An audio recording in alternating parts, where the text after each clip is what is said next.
ভালোবাসা দিলে ভালোবাসা পাবেন, সাপোর্ট করলে সাপোর্ট পাবেন, এইসব কমেন্টে বলার কোনো দরকার বলে আমি মনে করি না।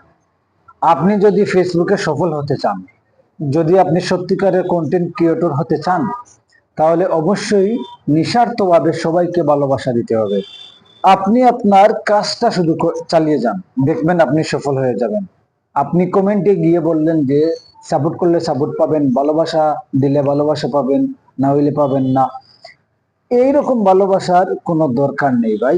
আমি আপনাকে সাপোর্ট দিলে আপনি আমাকে সাপোর্ট করবেন, এইরকম ভালোবাসার আমার কোনো দরকার নাই। আমার আমার এইরকম ভালোবাসার দরকার যে যে আমার অডিয়েন্স যারা আছে বা আমার ফলোয়ার যারা থাকবে, তাদের সামনে যখন আমার ভিডিওটি বা আমার টেক্সট গুলা চলে যাবে, সেই টেক্সটে তারা একটা লাইক করবে, কমেন্ট করবে, এবং গঠনমূলক কমেন্ট তো অবশ্যই হতে হবে। যদি আমরা একে অপরকে গঠনমূলক কমেন্ট করতে পারি আমাদের ভিডিওগুলোতে বা আমাদের টেক্সটগুলিতে, তাহলে দেখবেন রিচ বাড়িয়ে। ওই যে ভালোবাসা দিলে সাপোর্ট করলে সাপোর্ট পাবেন, ভালোবাসা দিলে ভালোবাসা পাবেন, এইরকম কমেন্টে বললে অনেক সময় ফেসবুকের রোবট কিন্তু এটা ধরে ফেলে যে সে চেয়ে নিচ্ছে, বা এটা মানে অন্য আদান প্রদান এইরকম কোনো কিছু হতে পারে, যার ফলে আপনি আপনার মনিটাইজেশনও পর্যন্ত সমস্যা হতে পারে। তাহলে আমরা এ থেকে সতর্ক হয়ে যদি আমরা আমরা গঠনমূলক কমেন্ট করি, বা আমরা যে কোনো ভিডিও, যে কোনো ফটো বা টেক্সটের যে কোনো কিছুর আমরা গঠনমূলক কমেন্ট করি, তাহলে অবশ্যই আমরা ফেসবুকে সাকসেস হবো ইনশাআল্লাহ। দেখা যায় যে আমি একটি ভিডিও ছাড়লে 200-300, আমরা যারা নতুন কন্টেন্ট ক্রিয়েটর আছি তাদের তাদের ভিডিওর কথা বলছি, 200-300 বেশি ভিউ তো আসেই না। 200-300 বালা ভিউ আসে, কিন্তু দেখা যায় যে লাইক হয়েছে 60টা, 5টা, 6টা, এর বেশি লাইক নাই।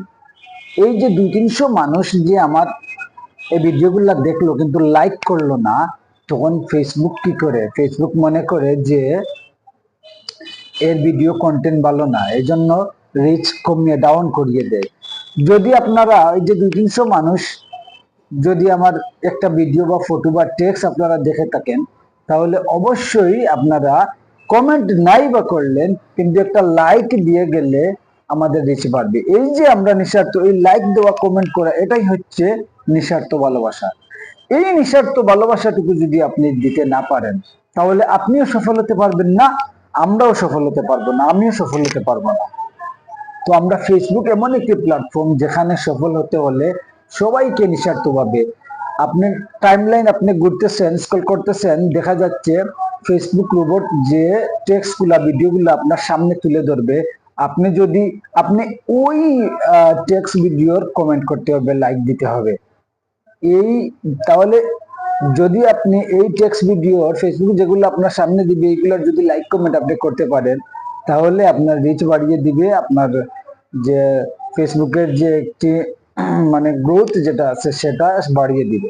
তো যাই হোক, আমরা চাই যে যদি 200-300 মানুষ যদি একটা ভিডিও দেখার পরে 4-5টা লাইক হয়, তাহলে ফেসবুক কি মনে করে? মনে করবে যে তার ভিডিও ভালো না, এই জন্য তারা রিচটা কমিয়ে দিবে। তো আসলে আমরা যদি ফেসবুক প্ল্যাটফর্মে সফল হতে চাই, আমরা সবাই সবাইকে নিঃস্বার্থভাবে ভালোবাসা দেই।